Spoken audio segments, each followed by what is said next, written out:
성령 강림 후 5번째 주일입니다. 또 우리 교회 자체적으로 또 한반도 평화주일로 정해서 오늘 지키도록 하겠습니다. 하나님께 찬양을 드리겠습니다. 성령의 임재를 구하면서 하나님께 찬양을 드리며 예배함으로 나가겠습니다.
참되게 예배를 드리는 사람들이 영과 진리로 아버지께 예배를 드릴 때가 온다. 지금이 바로 그때이다. 아버지께서는 이렇게 예배를 드리는 사람들을 찾으신다. 하나님은 영이시다. 그러므로 하나님께 예배를 드리는 사람은 영과 진리로 예배를 드려야 한다. 자비하신 하나님, 어느덧 한 해의 절반인 6월의 마지막 주일을 맞습니다. 어둠의 긴 터널을 지난 듯 어려운 시간을 보내고 있지만 주님을 예배함이 우리의 힘이 됩니다. 오늘 이 시간도 믿음의 눈을 들어 생명의 주님을 바라보게 하시고 주님이 주신 소망 속에서 새로운 앞날을 보게 해 주십시오. 주님, 한반도에 평화를 주시기를 원합니다. 한국전쟁 휴전 68년이 지나가고 있습니다. 이제는 평화의 길을 열어주십시오. 주님의 몸 대신 성전에 우리 모두가 나와 예배할 수 있게 하시니 감사드립니다. 믿음의 동지들과 한자리에 모여 함께 예배를 드린다는 것이 얼마나 귀하고 값진 일인가를 절감하고 있습니다. 함께 찬양하고 기도한다는 사실 하나에 가슴이 벅차오릅니다. 이 시간과 이 자리를 귀히 여기며 잘 지켜나가게 해 주십시오. 오늘도 예배 속에서 참 자유와 회복을 주시기를 원하오며 예수님의 이름으로 기원합니다. 아멘. 다 함께 찬송가 27장을 드리겠습니다. 27장 찬양합니다.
공동기도를 함께 드리겠습니다. 주보를 참조하겠습니다. 오늘은 우리 한반도 평화주의를 맞이해서 우리 고 문익환 목사님의 잠꼬대 아닌 잠꼬대라는 시로 우리 함께 기도를 올려드리겠습니다. 난 올해 안으로 평양으로 갈 거야. 기필코 가고 말 거야. 이건 잠꼬대가 아니라고, 농담이 아니라고, 이건 진담이라고.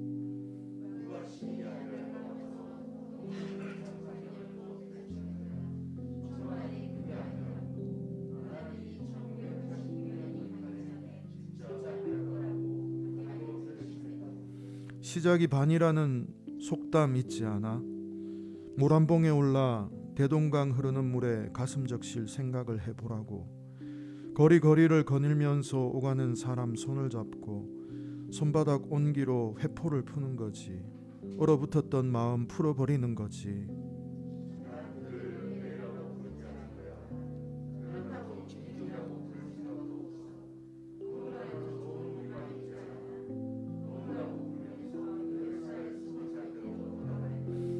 아, 얼마나 좋을까.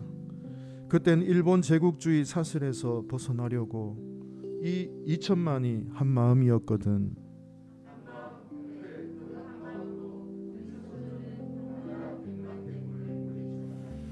아, 그 한 마음으로 7천만이 한결에라는 걸 확인할 참이라고. 오가는 눈길에서 화끈하는 숨결에서 말이야. 아마도 서로 부둥켜 안고 평양 거리를 뒹굴겠지.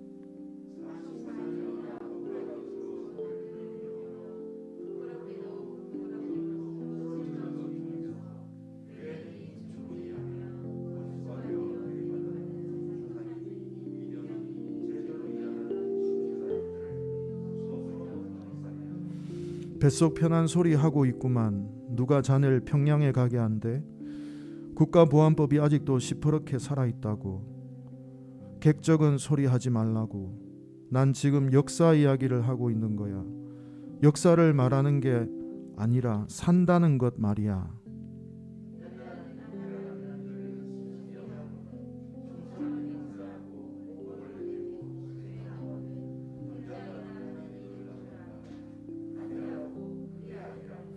역사를 산다는 건 말이야, 밤을 낮으로, 낮을 밤으로 뒤바꾸는 일이라고. 하늘을 땅으로, 땅을 하늘로 뒤엎는 일이라고.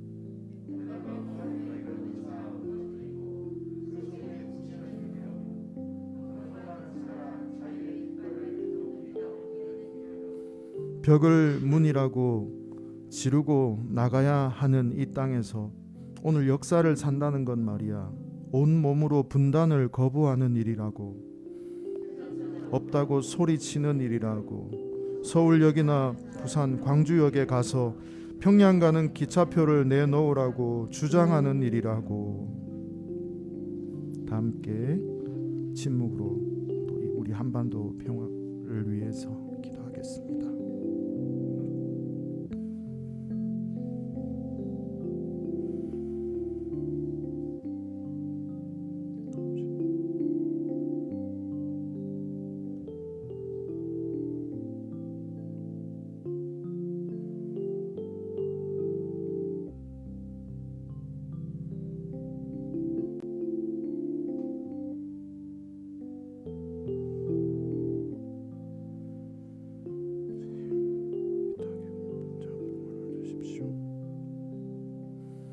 우리를 대표해서 윤슬 교우님께서 기도 인도해 주시겠습니다.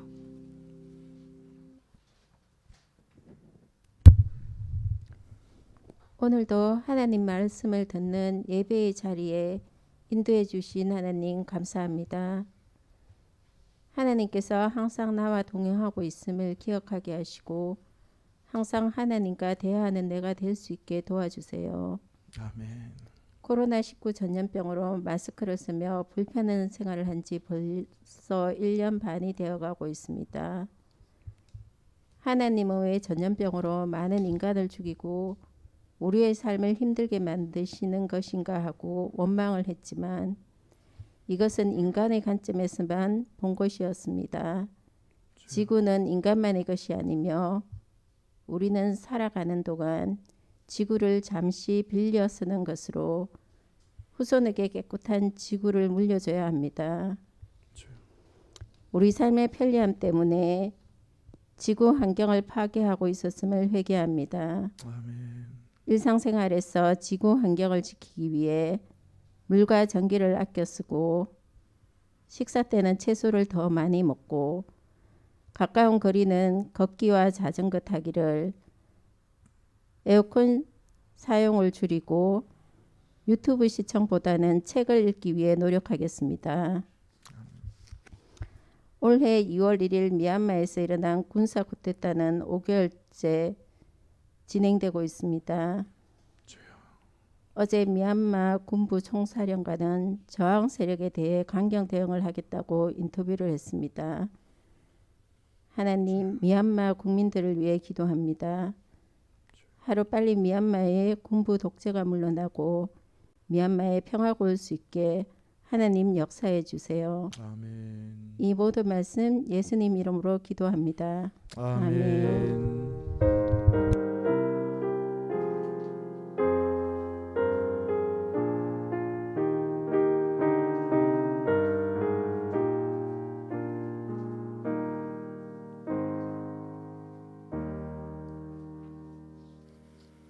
네, 교독문을 함께 교독하겠습니다. 103번 교독문 103번 나라사랑 5번째 교독문을 함께 교독하겠습니다.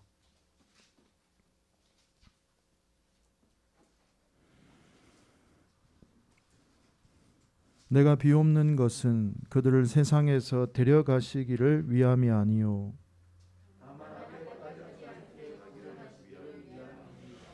내가 세상에 속하지 아니함 같이 그들도 세상에 속하지 아니하였사옵나이다.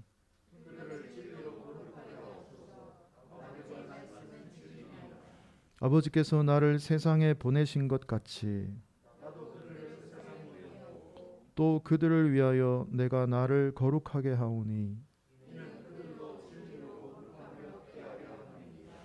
아버지여 아버지께서 내 안에 내가 아버지 안에 있는 것 같이 세상으로 아버지께서 나를 보내신 것을 믿게 하옵소서. 이는 우리가 하나 된 것 같이 그들도 하나가 되게 하려 함이니이다. 아멘. 찬송가 412장을 부르겠습니다.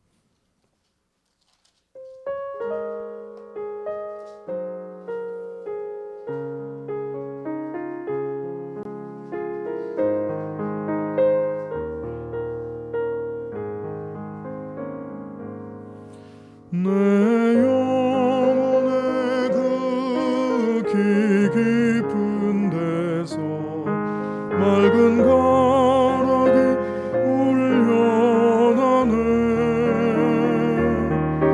하늘 곡조가 언제나 흘러나와 내 영혼을 고이 사네.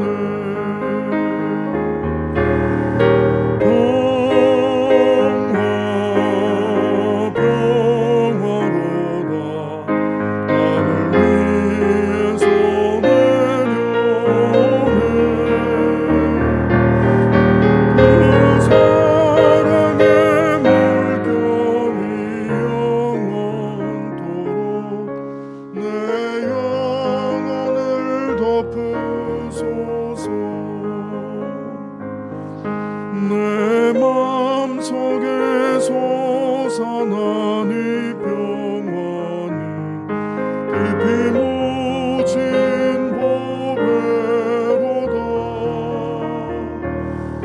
나의 보화를 캐내어 가져갈 자 그 아무도 없으리라.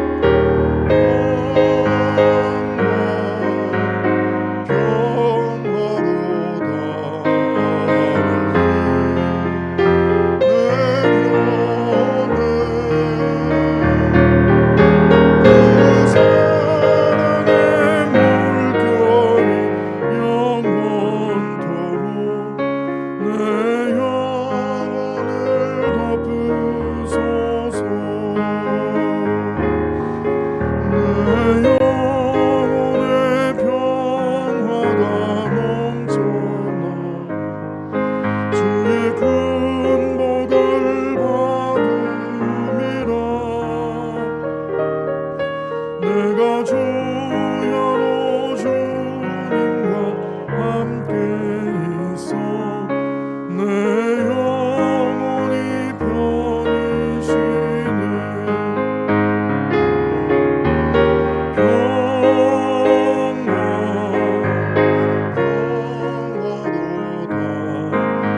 하늘 위에서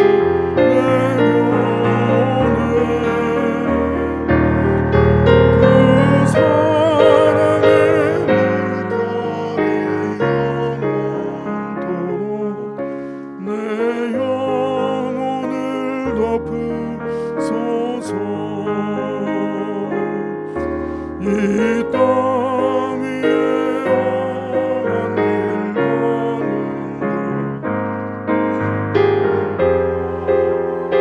어디 있나.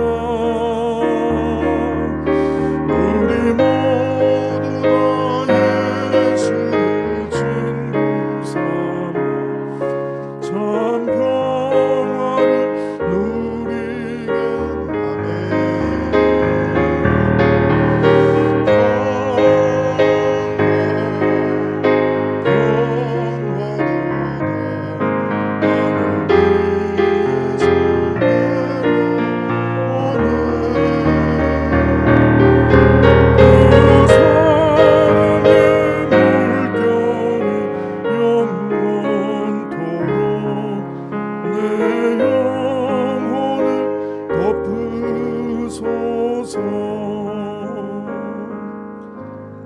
하네.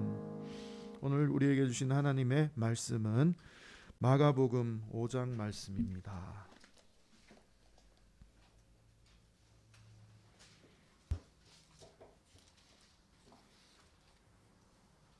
마가복음 5장 25절에서 43절까지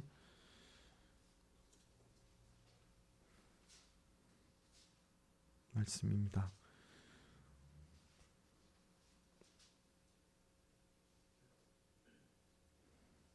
제가 34절까지 읽으면 35절부터 우리 함께 읽겠습니다. 12해를 혈루증으로 앓아온 한 여자가 있어 많은 의사에게 많은 괴로움을 받았고 가진 것도 다 허비하였으되 아무 효험이 없고 도리어 더 중하여졌던 차에 예수의 소문을 듣고 무리 가운데 끼어 뒤로 와서 그의 옷에 손을 대니 이는 내가 그의 옷에만 손을 대어도 구원을 받으리라 생각함일러라. 이에 그 혈루 근원이 곧 마름에 병이 나은 줄을 몸이 깨달으니라. 예수께서 그 능력이 자기에게서 나간 줄을 곧 스스로 아시고 무리 가운데에서 돌이켜 말씀하시되 누가 내 옷에 손을 대었느냐 하시니 제자들이 여짜오되 무리가 애워싸 미는 것을 보시며 누가 내게 손을 대었느냐 물으시나이까 하되 예수께서 이 일을 행한 여자를 보려고 둘러보시니 여자가 자기에게 이루어진 일을 알고 두려워하여 떨며 와서 그 앞에 엎드려 모든 사실을 여쭈니 예수께서 이르시되 딸아 내 믿음이 너를 구원하였으니 평안히 가라 내 병에서 놓여 건강할지어다.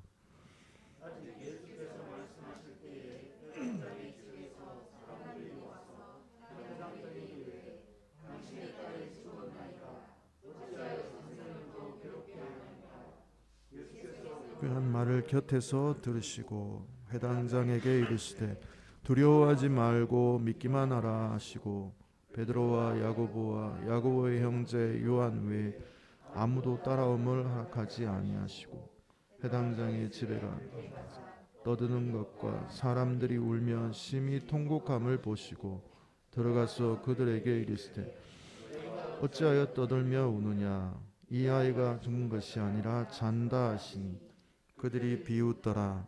예수께서 그들을 다 내보내신 후에 아이의 부모와 또 자기와 함께한 자들을 데리고 아이 있는 곳에 들어가사 그 아이의 손을 잡고 이르시되 달리다굼 하시니 번역하면 곧 내가 내게 말하노니 소녀야 일어나라 하심이라.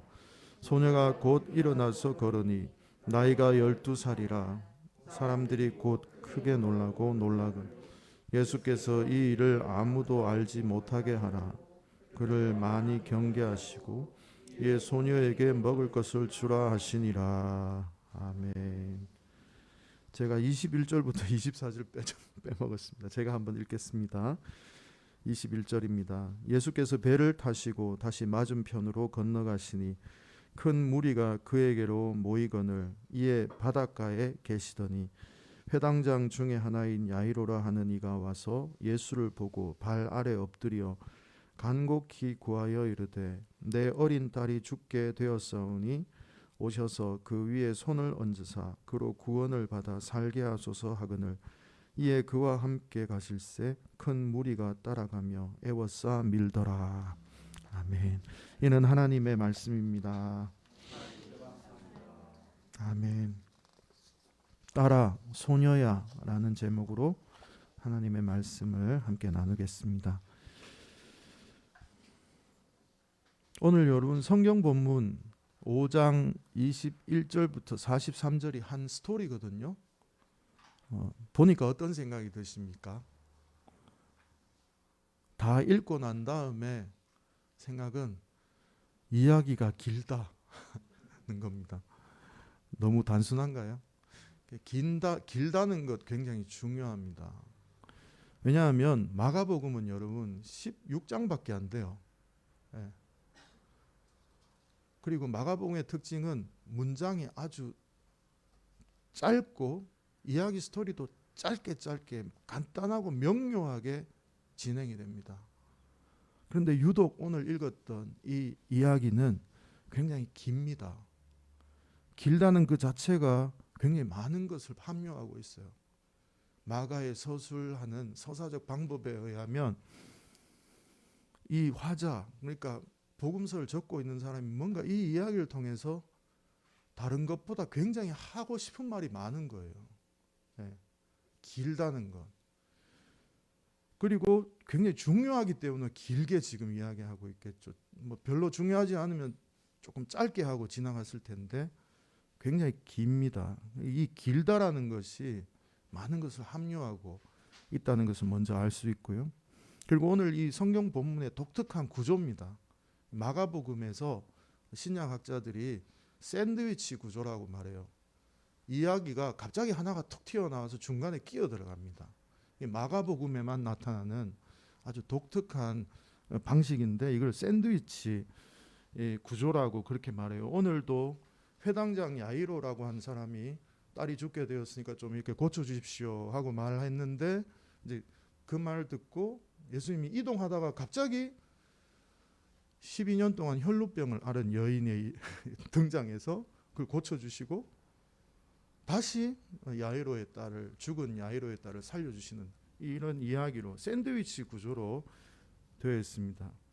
샌드위치 구조, 그러니까 두 가지 이야기가 그냥 보면 그냥 상이한 이야기가 중간에 끼어 들어오는 것 같은데 가만히 보면 흐름을 보면 그 복음서 기자가 굉장히 뭔가 강조하기 위해서 지금 그런 구조를 사용하고 있다는 것을 편집 방법을 사용하고 있다는 것을 알 수가 있습니다. 마가복음에는 꽤 많이 등장해요. 하나 더 예를 들면 무화과나무 저주하신 이야기 있잖아요.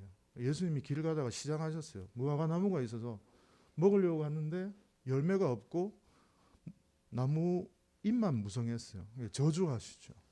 그리고 예수님이 갑자기 성전에 들어가서 성전을 정화하는 사건이 나옵니다.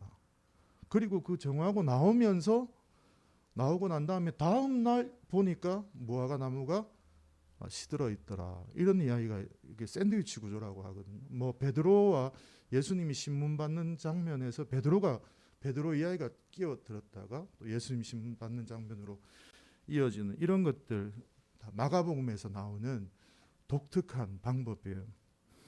뭔가 이야기를 더 강조하고 더 명확하게 하기 위해서. 그래서 그걸 잘 파악을 해야 돼요. 뭘 이야기를 하려고 하는지. 오늘 이야기 속으로 한번 들어가 보겠습니다. 예수님께서 이제 갈릴리 서편으로 이동하십니다. 그 이제 갈릴리 동편에서 사역을 하시다가 거라사라고 하는 땅에서 사역하시다가 배를 타고 이제 서편으로 이제 넘어가시는 거예요. 많은 무리가 모여들었다. 이렇게 오늘 성경이 말을 하고 있습니다. 그때 회당장 야이로라고 하는 사람이 나타납니다. 예수님 발 앞에 엎드려요. 아마 무릎을 꿇었던 것 같습니다. 무릎을 꿇고 엎드려서 간곡히 요청해요. 내 딸이 죽게 되었습니다. 와서 손을 얹어서 고쳐서 살려주십시오. 오늘 개정 개혁에는 구원을 받아서 살게 해주십시오. 이렇게 되어 있는데 새 번역에는 고쳐서 살게 해주십시오. 이렇게 되어 있습니다. 이런 복음서에서 여러분 말하는 구원이라는 거, 구원을 받았다라고 할 때 바울이 말하는 구원하고 좀 달라요. 예. 예수님은 아무 전제 조건이 없이 구원해 주실 때도 많아요. 여러분 성경을 한번 잘 읽어보십시오.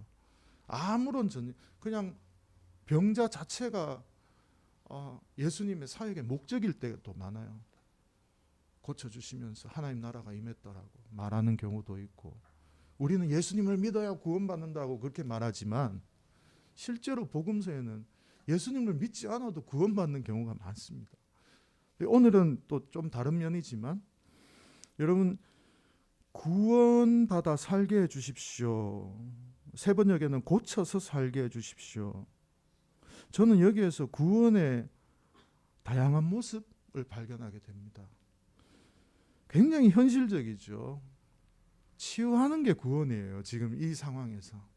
근데 그 소조라고 하는 헬라어는 치료하다, 회복시키다 이런 뜻도 있고 구원하다라는 뜻도 있어요. 예. 피스티스라고 하는 믿음이라고 하는 믿다라고 하는 헬라어가 있는데도 불구하고 여기에서는 소조, 회복하다라는 말을 구원하다 말과 비슷하게 이렇게 사용하고 있습니다. 그래서 우리나라 성경도 구원하여 살려주십시오, 치료하여 살려주십시오, 이렇게 번역이 두 가지로 되어 있는 것입니다. 천국 가는 것만이 구원이 아니다. 성경은 굉장히 다양하고 총체적인 구원에 대해서 언급하고 있다. 이것만 해도 굉장히 우리의 구원관을 새롭게 한다는 것을 알 수가 있습니다. 야이로 회당장이었습니다. 회당장을 책임지는 사람이죠. 특권층이고 권력층입니다.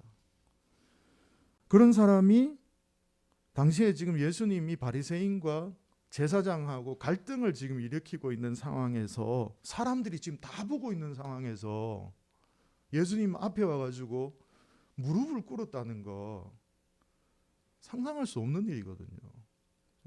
도저히 있을 수 없는 일이에요. 그러나 오직 딸을 고치기 위해서, 사랑하는 딸을 고치기 위해서 고칠 수만 있다면 이라고 하는 기대감과 간절함, 그것이 예수라고 하는 사람 앞에 와서 무릎을 꿇게 했던 것입니다.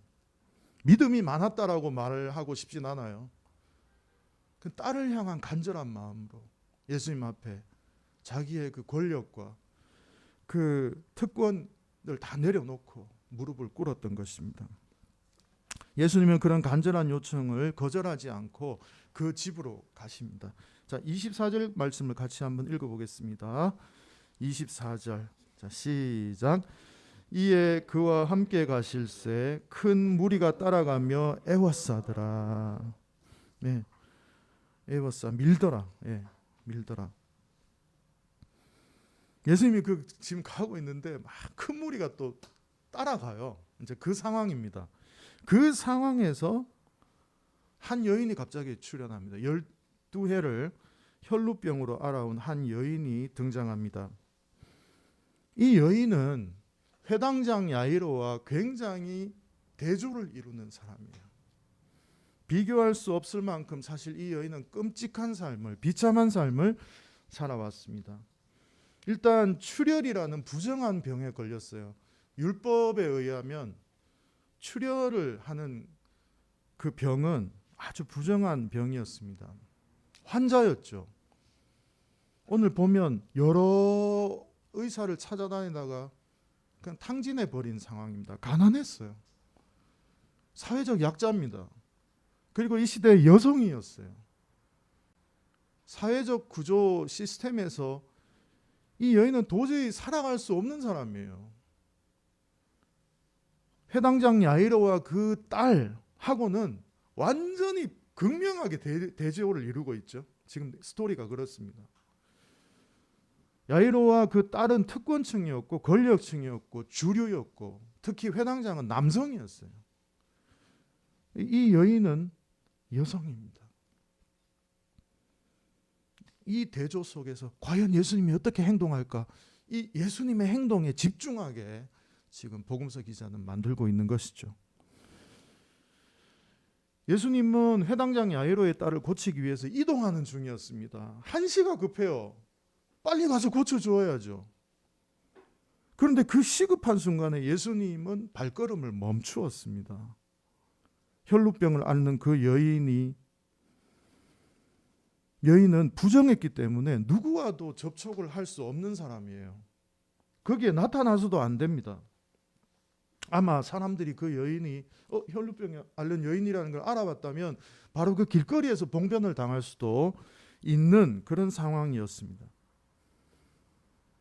그래서 무리들이 예수님을 보기 위해서 오늘 보면 애워싸고 서로 밀고 있었다라고 말합니다. 그걸 뚫고 어떻게 들어갈 수 있습니까? 만약에 그 뚫고 예수님의 옷자락에다 만지려고 가기 위해서 어떻게 해야 돼요? 부딪히면서 가야 되겠죠. 많은 사람들을 부정하게 만들면서 그 예수님에게 다가갈 수밖에 없는 상황이었습니다. 누구도 접촉해서는 안 되는데 예수님이 자신에게 마지막 소망이었기 때문에 그 정결법을 어기면서 예수님에게 나아가고 있는 것입니다. 사람들이 알아보지 못하도록 예수님의 뒤쪽으로 가만히 다가가서 그것을 뚫고 들어가서 예수님의 옷자락을 만진 것입니다. 예수님의 몸에 그 여인의 부정함이 옮길까 봐 예수님의 손을 잡으면 좋겠는데 차마 예수님의 손을 잡지 못하고 예수님의 옷자락을 만진 것입니다. 그렇게라도 하면 혹시 치유를 받을까 해서 간절한 마음으로 그렇게 했던 것입니다. 방금 말했듯이 그 행위는 사실 율법으로 정결법에 의하면 그것은 위법 행위였습니다. 아주 심각한 행위였습니다. 그 시대에. 그런데 그 순간 예수님의 치유의 힘이 그녀에게 전달되었고 곧 그녀의 혈루의 근원이 말랐다라고 기록하고 있습니다. 그 치유를 그녀 스스로 인식했어요. 여기서 우리는 예수님의 행동에 다시 한번 주목할 필요가 있습니다. 여러분, 일단 혈루병의 여인이 치료됐잖아요. 우리는 어떻게 했습니까? 그냥 지나가겠죠. 상황이 종료됐다고 생각할 수 있습니다. 그러나 예수님이 예수님은 그냥 가시던 길을 계속 가야 돼요. 빨리 야이로의 딸을 고치기 위해서. 빨리, 상황이 급합니다. 그런데 이 여인의 상황이 아직 종료가 되지 않았어요. 예수님은 자신에게서 어떤 능력이 나간 것을 인지하고 난 다음에 말씀하십니다. 30절을 여러분 한번 같이 읽어보겠습니다. 30절입니다. 시작. 예수께서 그 능력이 자기에게서 나간 줄을 곧 스스로 아시고 무리 가운데에서 돌이켜 말씀하시되 누가 내 옷에 손을 대었느냐 하시니. 32절도 한번 읽어보겠습니다. 32절 시작. 예수께서 이 일 행한 여자를 보려고 둘러보시니. 치료하면 다 끝나는 게 아니에요. 지금 예수님에게는 지금 그 여인이 지금 어디 있느냐, 누가 내 옷에 손을 댔느냐 하면서 어떻게 했다고요? 둘러보셨다는 것은 그 여인을 찾았던 거예요. 어디 있지? 도대체 어디 있는 거야? 그냥 지나치지 않는 그 예수님, 여인을 지금 찾고 있습니다. 마치 시간이 멈춘 것처럼 예수님은 행동을 하고 있어요. 여러분, 예수님의 모습이 지금 이미지로 그려지십니까? 그 여인이 어디 있느냐? 그래서 결국 예수와 사람 앞에 두려워하면서 등장하는 그 여인을 오늘 또 성경은 말합니다. 왜 두려워합니까?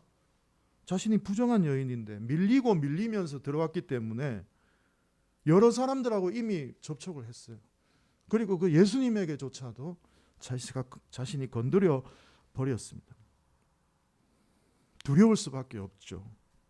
그런데 예수님은 그 여인을 바라보면서 말씀하십니다. 34절을 같이 읽어보겠습니다. 34절입니다. 시작. 예수께서 이르시되 딸아, 내 믿음이 너를 구원하였으니 평안히 가라. 내 병에서 놓여 건강할지어다. 여러분, 제가 생각하기에 이 여인의 나이와 예수님의 나이가 차이가 많이 날 것 같습니까? 별로 차이 안 날 것 같아요. 비슷할 것 같아요. 혈루병을 12년을 앓았으니까 거의 예수님하고 동년배나 더 많을 수도 있고. 이례적으로 예수님이 그 여인을 보면서 딸아라고 말합니다. 딸아. 굉장히 독특한 표현인데, 제가 이 성경 본문을 가지고 매주 월요일마다 제가 동기 목사님하고 나눔을 해요. 설교 말씀을 나누는 모임하는데 이 부분에서 목사님이 우시더라고요. 네, 나누다가 따라라고 하는 이 구절에서 눈물이 터져버렸어요.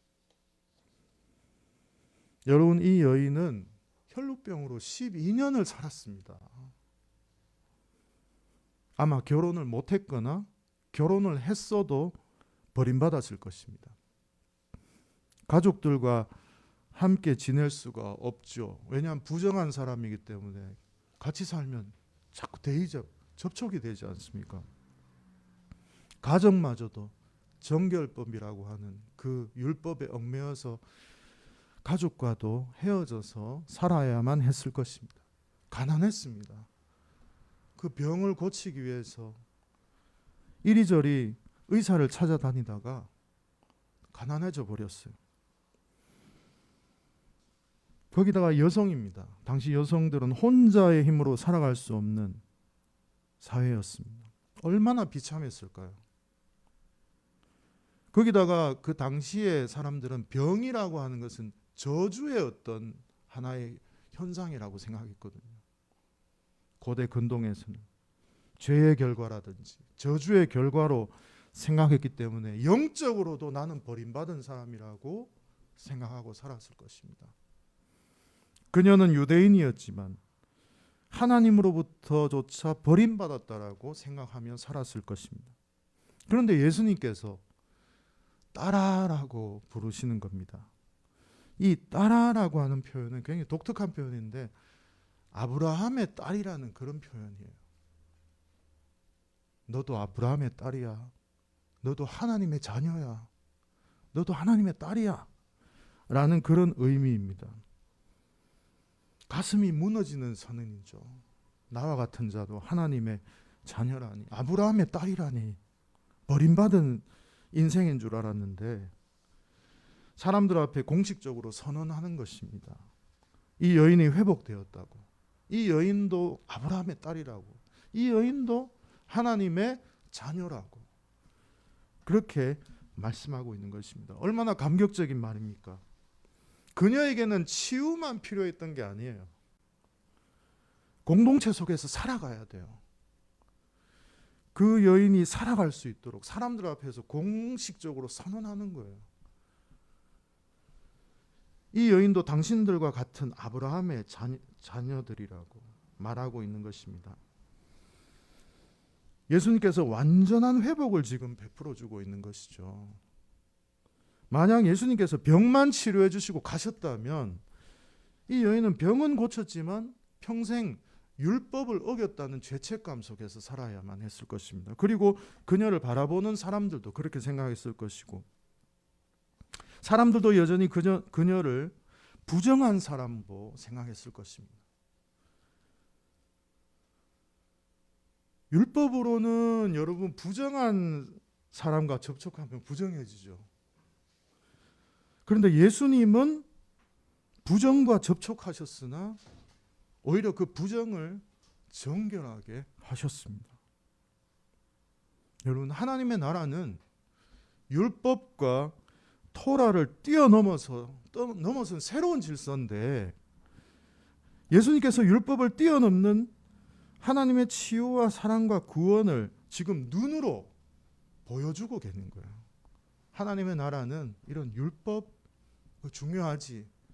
이것조차도 뛰어넘는 게 하나님 나라고 사랑이고 은혜다라고 하는 것을 말씀해 주고 있는 것입니다. 예수님께서 여인에게 너의 믿음이 너를 구원하였다라고 할 때 여기에도 구원이라는 말이 나오잖아. 이게 아까 나왔던 똑같은 말이에요. 보통 피스티스라는 말을 쓰는데 이 구원이라는 말과 회복이라는 말이 똑같은 말로 지금도 사용하는 너의 믿음이 너를 회복했다라는 그런 말입니다. 예. 너의 믿음이 너를 구원했고 너의 믿음이 너를 치료했다라는 것입니다.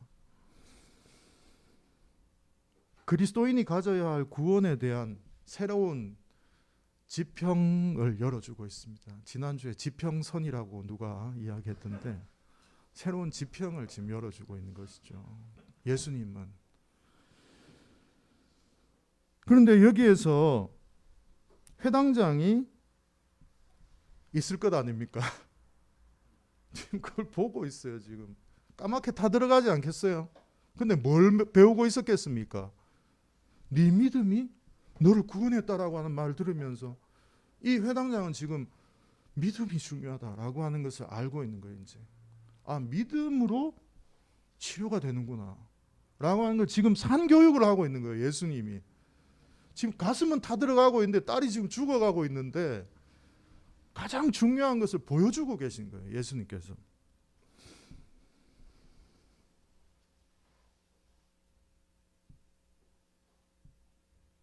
복음서에 나오는 전복적인 모습입니다. 여러분, 회당장은 누굽니까? 회당에서 예배를 집례도 하고 가르치는 사람이에요. 바리새인이에요. 그런데 지금 아주 보잘것없는 여인에게 배우고 있잖아요. 지금 이게 성경의 위대함이에요. 전복시키는 거예요. 아예 가치를. 이 여인이 지금 회당장을 가르치고 있다니까요. 그녀의 간절하고 포기하지 않는 믿음과 요청이 그녀의 회복의 출발이었습니다. 이 일을 통해서 예수님은 하나님 나라에서는 소외되고 약한 자들의 요구가 존경받고 권력을 누리고 있는 사람들의 요구보다 먼저 받아들여진다는 것을 예수님은 지금 보여주고 있습니다. 예수님이 가다가 만약에 여러분 우리 같으면 어떻겠어요? 그 권력 있고 그 힘 있는 사람의 자녀를 고쳐주는데 빨리 가지 않겠습니까? 다른 건 다 무시해버리고 우리 사회의 모습으로 본다면 예수님은 이 여인이 우선이었던 거예요. 발걸음을 멈추고 약자와 소외된 자를 먼저 우대해 주시는 예수님의 태도, 그것을 오늘 볼 수가 있습니다. 예수님의 회복의 선언이 끝난 직후 회당장의 집사람들이 달려와서 안타까운 소식을 전합니다.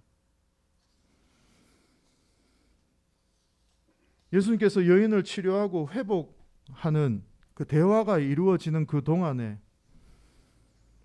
회당장의 마음은 사실 배우기도 했겠지만 얼마나 답답했겠습니까? 사회적 지위가 그래도 있는데, 그래도 정말 그 예수님 앞에 무릎까지 꿇었는데 그 많은 사람들이 보고 있는 자리에서 그렇게 간절하게 부탁했는데, 그 예수님 모시고 집으로 지금 가고 있는데 그 여인도 사실 딱하지만 걸음을 멈출 수 없는 상황이잖아요. 회당장이 생각할 때는 어떻게 보면 화가 나기도 할 상황입니다. 절망적인 순간이죠. 그런데 그 집사람들이 와서 딸이 이제 죽었습니다. 예수님은 이제 괴롭게 하지 말고 그냥 갑시다, 이렇게 하는 거죠. 예수님은 그 말을 듣고 마치 지난 주일날 우리가 폭풍이 치는 바다에서 두려워하는 제자에게 말했던 것과 똑같은 말씀을 하세요. 두려워 말고 믿기만 해라. 여기에 또 믿음이 나오네요. 두려워하지 말고 믿기만 해라. 예수님이 여기에서 믿음을 강조하고 있습니다. 혈루병 여인도 그 여인의 믿음을 보고 치유해 주셨죠. 본문에 보면 회당장 야이로의 특이한 행동과 말이 전혀 등장하지 않아요. 회당장이 무슨 말을 했는지, 어떤 행동을 했는지 등장하지 않습니다. 그저 제가 볼 때는 예수님과 함께 행동하고 그냥 따라갔던 것 같아요. 예수님 가시면 그냥 따라하고. 혈루병을 보았던 그 야이로는 지금 믿음을 가지고 예수님을 따르고 있는 거예요. 더 말할 게 없어요. 지금 회당장 야이로의 모습은. 이제 예수님께서 회당장이 집으로 갔고 울며 통곡하고 있는 사람들을 향해서 또 말씀하십니다. 어찌하여 떠들며 울고 있느냐? 그 아이가 죽은 것이 아니라 자고 있다. 사람들이 예수님을 비웃습니다. 이 비웃는 것, 그리고 죽어있는 소녀를 일으키고자 하는 예수님의 그 절대적 믿음, 이 두 가지가 또 굉장히 대조를 이루고 있죠. 안 됩니다. 비웃는 사람들, 장례식장에서. 그래도 예수님을 그 소녀를 살려보고자 하는 절대적 믿음. 예수님을 생각할 때 제가 언제나 인간으로 생각하라고 했죠. 살릴 수 있다라고 하는 절대적 믿음. 이 두 가지가 또 한 번 대조를 이루면서 예수님 그 모습에 더 집중하게 만드는 것입니다. 여러분, 이성이 발달하고 과학과 합리주의가 진리인 것처럼 보여지는 이 물질 문명의 이 과학적인 세상 속에서 믿음을 가지고 산다는 것, 비웃음 당하고 조롱받을 일일 때가 많습니다. 신분도 있고 체면이 있기 때문에 믿는다는 것을 드러내기가 쉽지 않은 세상입니다.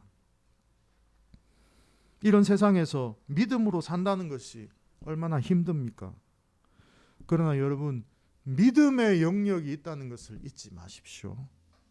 우리가 세상을 살면서 때때로 느끼고 겪는 일은 이렇게 발달된 세상 속에서도 한계를 경험할 수밖에 없고, 또 그 속에서 우리는 언제나 불안하고 두려워할 수밖에 없다는 것입니다. 주님은 우리에게 말씀하십니다. 두려워 말고 믿기만 해라. 내 믿음이 너를 구원할 것이다. 예수님은 사람들을 다 내보냅니다. 그리고 회당장 부부와 따라온 3명의 제자들을 데리고 아이가 있는 곳으로 들어갑니다. 이미 죽어있는 그 소녀의 손을 잡아요. 또 예수님은 지금 아주 의도적이에요. 시신을 잡으면 부정하게 되거든요. 시체를, 또 정결법. 여러분, 마가복음에 계속해서 정결법 논쟁이 일어나고 있다는 것을 예수님은 아주 다 보고 있는데, 지금 부부하고 제자들도 보고 있는데 일부러 그 소녀의 손을 잡아요. 말만 해도 되는데 소녀의 손을 잡아요. 죽은 시신의 손을 잡고 달리다굼 소녀야 일어나라 라고 그렇게 말씀하십니다. 율법으로는 금지된 행위였지만 예수님은 그 손을 잡고 말씀하십니다. 생명을 살리는 일보다 이 세상에 소중한 일이 어디에 있겠습니까? 소녀가 일어나서 걸었다고 기록하고 있습니다. 그 소녀의 나이가 12살이었다고 말해요. 여러분, 또 뭐가 생각나십니까? 10이라고 하니까 혈루병 여인이 알았던 해가 12년이에요. 이 두 가지 숫자가 또 오묘하게 이 오버랩이 됩니다. 버림받고 고통과 질병 속에서 살아온 혈루병 여인도 하나님의 자녀였고, 짧은 인생이지만 12년의 생을 살다가 안타깝게 병으로 죽은 이 소녀도 하나님의 자녀였던 것입니다. 여러분 어떻습니까? 이 이야기 속에서 차별하지 않으시고 배제하지 않으시고 이 극명히 다른 삶을 살아왔던 이 두 여인을 살려주시고 구원하시는 하나님 나라의 질서와 또 하나님의 사랑이 느껴지시는지 모르겠습니다. 이 이야기를 듣고 있던 그 당시에 복음서의 독자들, 어떤 마음이었을까요? 어떤 울림이 있었을까요? 2000년 전에 이 이야기를 들었을 때 실로 충격적인 이야기가 아닐 수가 없습니다. 예수님은 이 일을 아무에게도 알리지 말라고 엄하게 명령했다, 이렇게 말을 하고 있습니다. 메시아 비밀 명령인데요, 분명히 이 두 가지 일은 위대한 일이죠. 그러나 예수님의 최종 목적은 아니었어요. 예수님의 최종 목적은 근본적으로 이루어야 할 소명이 있었습니다. 고난과 십자가를 통한 구원의 길이었던 것이, 그 외에 달리 메시아로 이해되어지는 것을 극히 조심하셨어요. 예수님은 메시아 비밀 명령이라고 하죠. 만약에 이 일이 주변에 알려지게 되면 예수님을 능력자 정도, 치유자 정도로 이해하고 그분을 오해된, 변질된 메시아로 믿었을 가능성이 많습니다. 그래서 예수님은 아직까지 이 일을 절대로 알리지 말라라고 말씀하셨던 것입니다. 우리는 복음서를 읽으면서 예수님의 치유 자체에 대해서 놀랄 때가 있어요. 그 능력만을 보고 놀랄 때가 있습니다. 그러나 그 속에 담긴 의미를 알아야 합니다. 왜냐하면 우리는 치유되기도 하고요, 치유되지 않을 수도 있어요. 우리에게 더 중요한 것은 그 속에 담겨 있는 의미라는 것입니다. 의미. 그 치유와 신비로운 능력만이 예수님의 평가의 대상만이 되어서는 안 될 것입니다. 예수님은 소녀에게 먹을 것을 주라 이렇게 말하고 마칩니다. 저는 이 구절도 참 사랑스럽습니다. 먹을 것을 주어라. 생명이 있는 자에게 가장 필요한 것이 뭡니까? 먹고 힘을 얻는 것이죠. 먹어야 되는 것이죠. 먹고 회복하는 일입니다. 예수님 우리를 잘 아십니다. 우리가 생각하는 것보다 우리의 필요를 잘 아십니다. 이제 예수님의 음성이 좀 가까이 들려지십니까? 혈루병 여인을 향해서 딸아, 야이로의 딸을 향해서 소녀야 라고 부르실 때 차별하지 않으시고 하나님의 자녀로 부르시는 그 다정한 목소리, 사랑의 음성을 여러분 들으실 수 있으시기를 바랍니다. 기도하겠습니다. 자비로우신 주님, 딸아, 소녀야, 두 여인을 다정하게 부르시는 그 음성, 우리를 향한 다정한 음성, 죽은 자마저도 살리시는 그 능력의 음성을 오늘 듣게 해 주십시오. 나와 같은 자에게도 너도 하나님의 자녀라고, 하나님 나라의 백성이라고 불러주시니 감사드립니다. 우리도 이런 예수님과 함께 작은 예수로 살게 해 주십시오. 세상에 차별받기 위해 태어난 사람은 없습니다.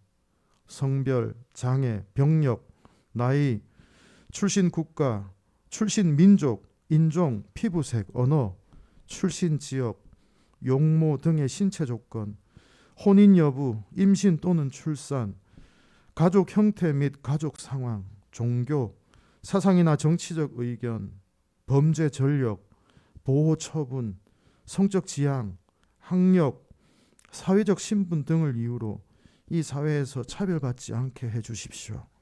누구든지 배제당하지 않는, 있는 그대로 서로 용납하며 축복하며 세워주며 함께 더불어 평화를 이루어가는 사람들, 그리스도의 사랑 안에서 하나님의 나라를 이루어가는 저희들이 되게 해주십시오.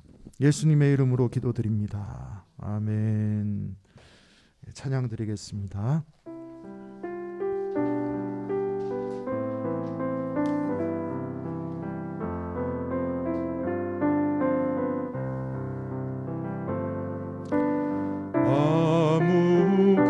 아무것도 두려워 말라.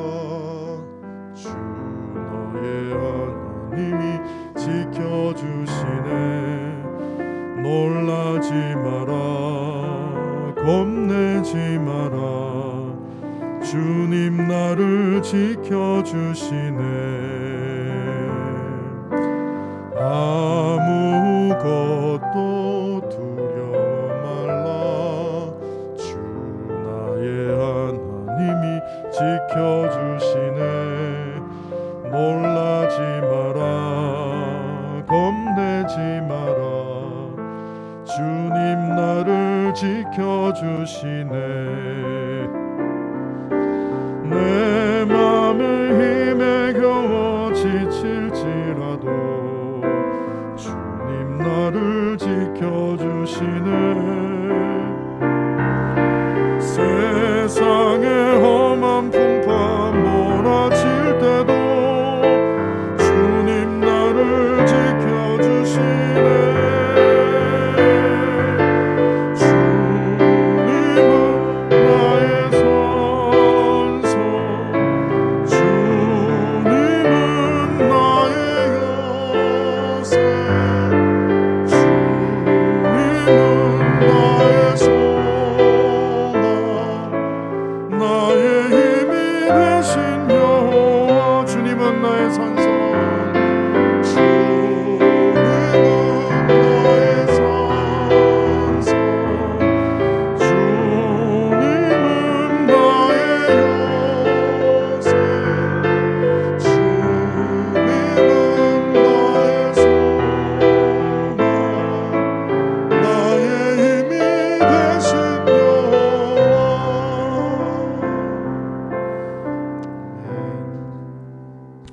공동축도를 함께 나누겠습니다.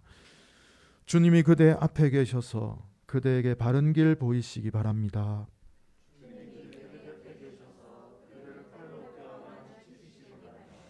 주님이 그대 뒤에 계셔서 못된 사람들의 나쁜 계획에서 그대를 보전하시기 바랍니다.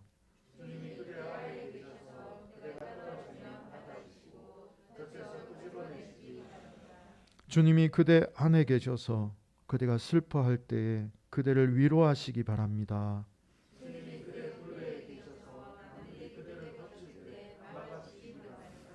주님이 그대 위에 계셔서 그대에게 복 주시기 바랍니다.